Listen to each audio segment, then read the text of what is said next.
Bonjour les enfants, c'est papa.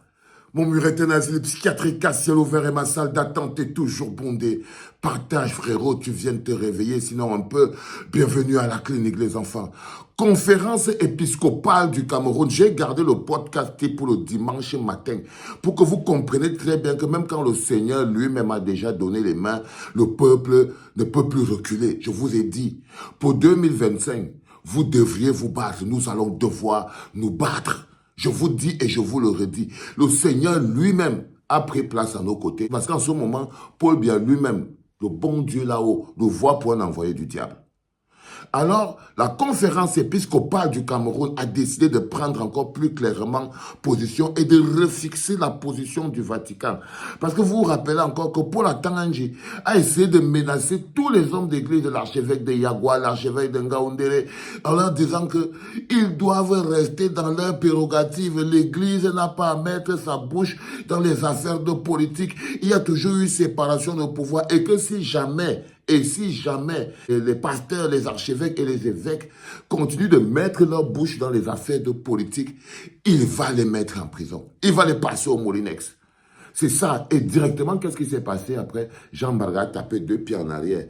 Il a dit que lui ne voulait pas dire que, Paul Biya, c'est déjà trop, il doit déjà partir. Il est même parti faire la messe qui demande à Paul Biya de se représenter.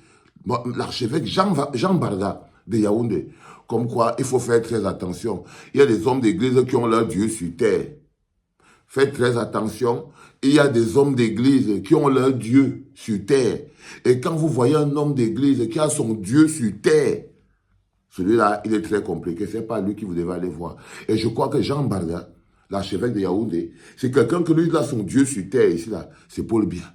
Parce que les petits rumeurs disent derrière qu'il compte sur Paul Biya pour être nommé peut-être cardinal. Et il sait que c'est Paul Biya qui va parler à son ami qui est au Vatican pour le nommer cardinal. Du coup, pour lui, son bon Dieu sur terre, c'est Paul Biya. Mais, il croyait que le Vatican allait rester à ce niveau-là. Il pensait que c'était des paroles en l'air. Alors, le Vatican a précisé sa pensée à vous les chrétiens. À vous les chrétiens. Vous qui partez dire Amen, Amen, Amen. Même bon Dieu a pris la carte du parti de la résistance. Même bon Dieu est devenu un membre de la résistance. À vous les chrétiens qui allaient partir à l'église aujourd'hui ou qui sont déjà même partis à l'église. Dieu lui-même est déjà un opposant. Oui, comprenez-le. Que Dieu lui-même au Cameroun est devenu un opposant. Il veut que la liste électorale soit affichée. Dieu veut qu'on affiche la liste électorale nationale. Même Dieu lui-même là-haut. Alors, la conférence épiscopale du Cameroun s'est tenue et le thème sur les présidentielles 2025 sont venus pour rappeler à Paul Atangandji que tes histoires que tu racontes là, tu les gardes pour toi.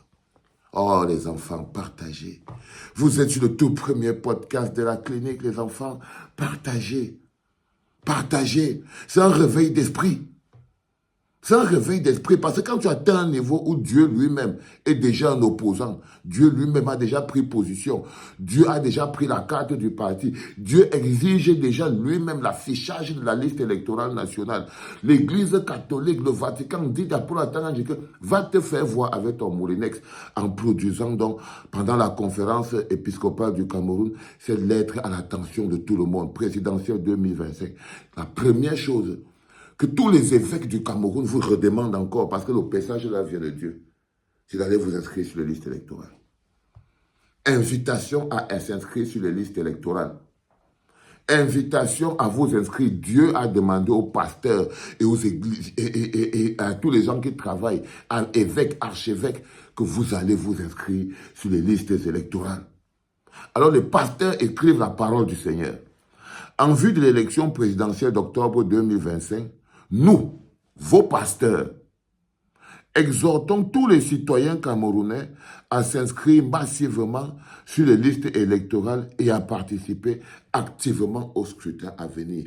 Même le Seigneur là-haut envoie les pasteurs et les églises. Il y a encore peut-être 3 semaines ou 2 semaines, j'en sais rien, ou un mois, plus beaucoup. Donc, il vous envoie à vous inscrire sur les listes électorales. Il exige que vous alliez vous inscrire sur les listes électorales et que vous soyez prêts à participer massivement au scrutin à venir. Les enfants, si c'est parmi vous qui pensent que 2025, ce sera le voir bébé. La seule chose qu'il peut faire, qu'on entre en 2025 et on ressort de là tranquillement, deux choses. Soit nous, le peuple, on est en nette possession de nos moyens, on exige et de manière obligée l'équitabilité du jeu électoral, c'est-à-dire la clarté et le respect du code électoral, l'affichage de la liste électorale, les inscriptions claires et nettes, le respect du jeu, mais ce n'est pas possible avec Paul Biya. Ce n'est pas possible avec Paul Biya. Donc vous, nous le peuple, on ne va donc pas pouvoir y aller tranquillement parce que Paul Biya va nous voler et va essayer de nous voler notre légitimité. Il va vouloir nous éviter de faire la lutte que le Seigneur nous a donnée. Mais quand le Seigneur t'a déjà programmé une lutte, même si tu rampes le ventre à terre, même si tu fuis en regardant à gauche, si le Seigneur t'a déjà fait porter ta veste, tu portes la veste. Et la lutte de combat de 2025. Ce n'est même plus les histoires des lois et des règles. On vous a dit que le gouvernement lui-même est devenu voyou au point où l'Église même lui a tourné le dos. L'Église lui-même lui a tourné, elle-même lui a tourné le dos. La conférence épiscopale continue.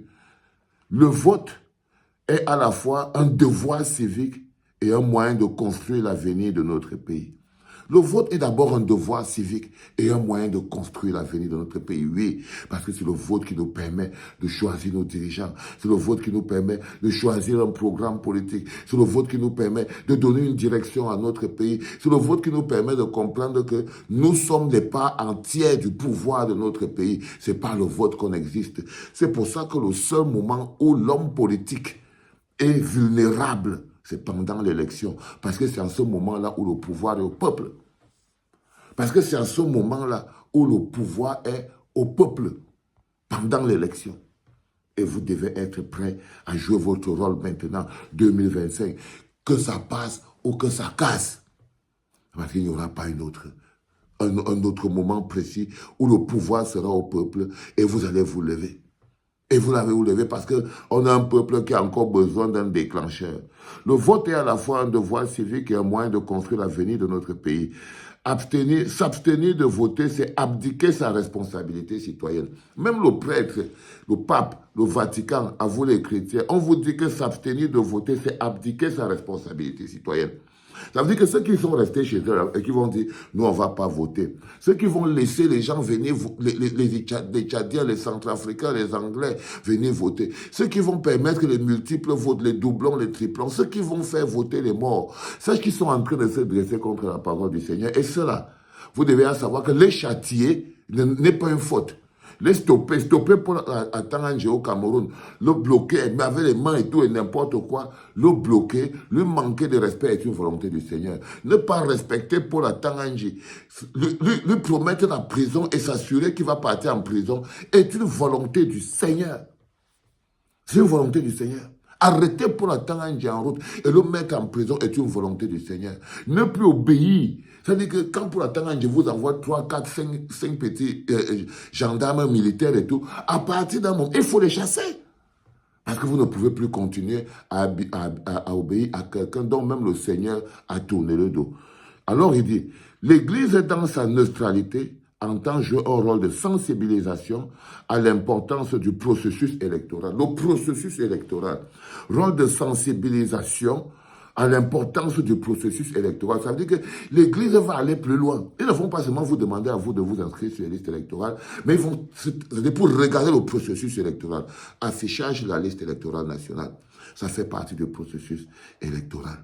Affichage de la liste électorale nationale. Inscription des gens sur les listes électorales, surveillance du vote, c'est ça tout le processus électoral, surveillance du vote. C'est-à-dire qu'il est important que vous compreniez ça, les enfants, que même le Seigneur, là-haut, a donné les mains. L'Église a même dit qu'eux-mêmes, l'Église, dans sa neutralité, entend jouer un rôle de sensibilisation à l'importance du processus électoral. Que les valeurs chrétiennes inspirent vos voix en toute liberté conscientisée. Que les valeurs chrétiennes inspirent vos voix, que vos choix, que les valeurs chrétiennes inspirent vos choix. Ce n'est pas que le pain sardine inspire vos choix. Ce n'est pas que le tribalisme inspire vos choix. Ce n'est pas que le frère du village inspire vos choix. Non, les valeurs chrétiennes. L'amour, la solidarité, le partage, l'entraide, le bonheur partagé, le bonheur collectif, le soleil et l'eau pour tout le monde, pas le pétrus pour quelques-uns. Les valeurs chrétiennes, c'est ça qui doit vous orienter. L'Église, dans sa neutralité, entend jouer un rôle de sensibilisation à l'importance du processus électoral. Donc, ils vont travailler pour nous démontrer à Paul Biya et les autres pourquoi c'est important de respecter pourquoi c'est important de respecter le processus électoral, que les valeurs chrétiennes inspirent vos choix en toute liberté conscientisée. Voilà le message du tout premier podcast ce matin, qui vient du Seigneur, qui a été lu par les évêques, les archevêques, les pasteurs et tous les hommes de Dieu pendant la conférence épiscopale. Tu partages ça le plus fort possible. C'était Papa.